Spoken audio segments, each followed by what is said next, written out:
Salam sejahtera. Ini satu amaran keras, peringatan keras kepada Khairi Jamaluddin.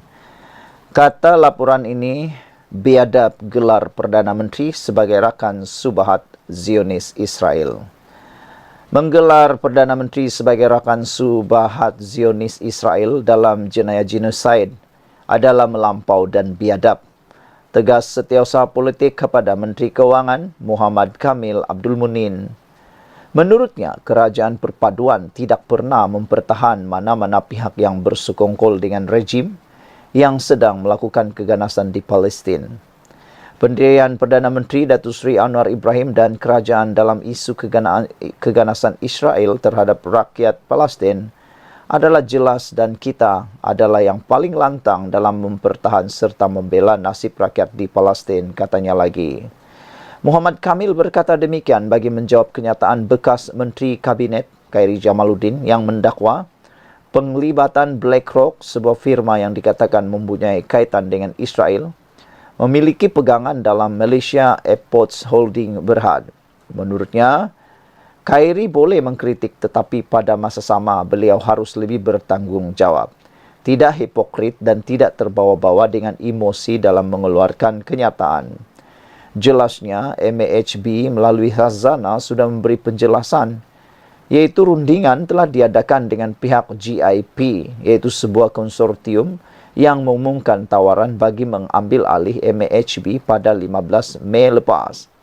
BlackRock hanya muncul pada tahun ini apabila berhasrat mengambil alih pegangan saham GIP. Dalam hal ini, Khazanah maupun KWSP tidak pernah berunding dengan mana-mana wakil daripada BlackRock. Khazanah dan KWSP tidak menjual MAHB kepada entiti asing.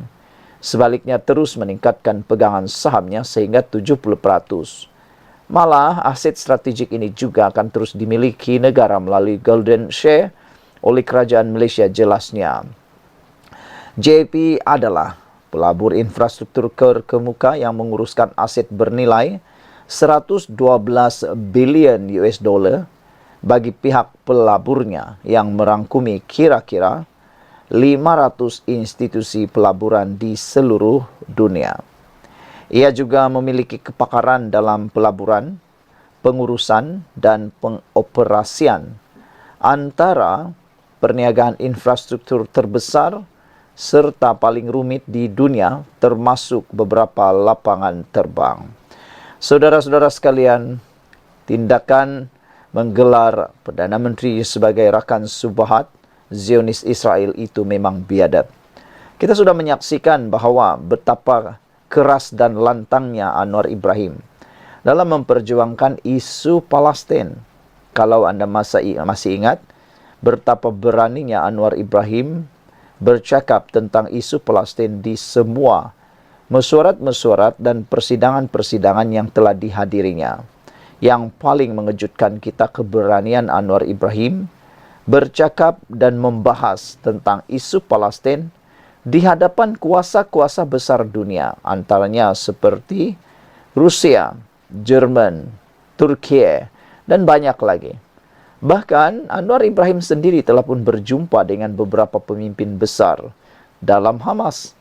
Ini menunjukkan bahawa Anwar Ibrahim berjuang habis-habisan untuk Palestin.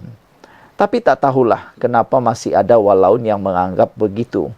Dan ada pula yang cuba mengatakan Perdana Menteri sebagai rakan Subahat Zionis Israel. Terpulanglah pada anda menilainya. Sekian dulu untuk kali ini. Jangan lupa tinggalkan komen anda, tekan butang subscribe bawah. Salam sejahtera. Khairi Jamaluddin yang sudah tidak ada kerusi parlimen, tidak ada kerusi Dewan Undangan Negeri, cuma ada kerusi podcast saja bersama Sahrir Hamdan, kini bising pula mengecam Anwar Ibrahim. Apabila beliau bercakap tentang BlackRock, rupa-rupanya ini perkara yang kita semua tidak tahu. Didedahkan oleh setiausaha politik Perdana Menteri. Dengar betul-betul penerangan ini kerana ia mengandungi maklumat yang tak pernah anda tahu, mengejutkan anda semua berkaitan Khairi Jamaluddin sewaktu beliau pernah menjadi menteri. Kata Setiausaha Politik Perdana Menteri, ikut Formula KJ, Malaysia perlu putus hubungan diplomatik dengan Amerika Syarikat. Kalau Malaysia memutuskan hubungan diplomatik dengan Amerika Syarikat, sebagai seorang ahli ekonomi, itu satu perkara yang paling bodoh sekali. Kenapa? Kerana kepentingan ekonomi pelbagai negara besar di dunia ini tidak dapat dinafikan banyak dipengaruhi oleh ekonomi Amerika Syarikat, bahkan perdagangan sama dengan Amerika Syarikat. Saya tak dapat bayangkan bagaimana Malaysia kalau tidak ada hubungan diplomatik dengan Amerika Syarikat. Sangat sukar, sangat sukar. Itu sebabnya kalau menurut laporan media ini, Setiausaha Politik Anwar Ibrahim kata, kalau ikut formula KJ, Malaysia perlu putus hubungan diplomatik dengan AS. Ini satu perkara yang amat mendukacitakan. Setiausaha Politik Perdana Menteri Muhammad Kamil Abdul Munin menyindir bekas Menteri Kabinet Khairi Jamaluddin sebagai dangkal, susulan kenyataan bahawa Perdana Menteri Anwar Ibrahim boleh disifatkan menyokong genosid Israel di Palestin. Sekiranya membenarkan syarikat pelaburan berpengkalan Amerika Syarikat BlackRock mengambil atau membeli saham Malaysia Airlines Holding Berhad. Sebagai mantan Menteri Kabinet, Khairi seharusnya lebih berhati-hati dan bertanggungjawab dalam mengeluarkan kenyataan dan tidak terbawa-bawa dengan emosi. Kalau ikut formula atau sifir mudah Khairi, lebih baik kita putuskan hubungan diplomatik dengan Amerika Syarikat. Apakah beliau lupa bahawa Amerika adalah pihak paling lantang mendukung Zionis Israel sehingga menafikan Palestin daripada menjadi anggota penuh Pertubuhan Bangsa-Bangsa Bersatu PBB? Tidakkah mengekalkan hubungan dagang dengan Amerika Syarikat dianggap sebagai bersekongkol dengan pembantaian rakyat di Palestin? Sebab itu logik beliau itu sangat dangkal katanya kepada Malaysia kini. Terdahulu KJ menekankan bahawa kerajaan tidak boleh membenarkan BlackRock yang dimiliki Larry Fink, seorang penyokong Zionis, membeli saham MAHB. Katanya, keputusan sedemikian akan dilihat bahawa kerajaan bersubahat dengan genosid Israel terhadap warga Palestin. Namun, Kamil yang juga timbalan Ketua Pemuda PKR mendakwa bahawa Khairi menyembunyikan fakta bahawa BlackRock sudah bertapak di Malaysia sejak tahun 1990-an. Dia turut bertanya, Khairi apakah masih terperangkap dalam naratif 7 Oktober 2023 yang dimainkan negara-negara barat dengan merujuk sentimen dan emosi semata-mata, tanpa melihat fakta keseluruhannya. Apakah Khairi juga pura-pura tidak tahu bahawa BlackRock telah berada dalam pasaran bursa negara sejak tahun 1990 dan kini merupakan pemegang saham kedua terbesar di bursa Malaysia?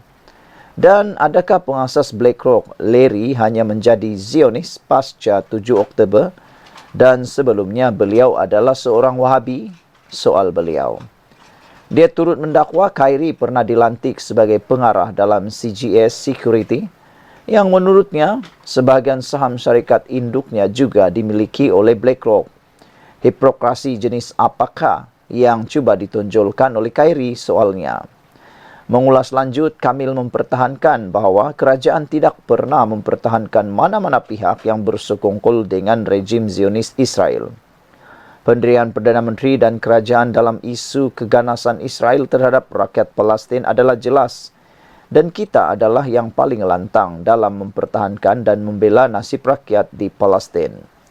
Justru menggelar Perdana Menteri sebagai rakan subhat Zionis Israel dalam jenayah genosid adalah melampau dan biadab, katanya.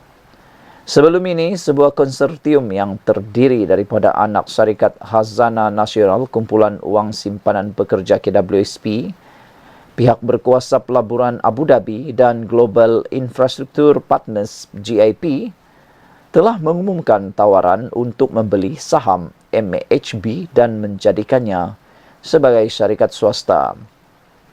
Khazanah dan KWSP mempertahankan pengambil alihan tersebut sebagai langkah untuk meningkatkan daya saing lapangan terbang Malaysia.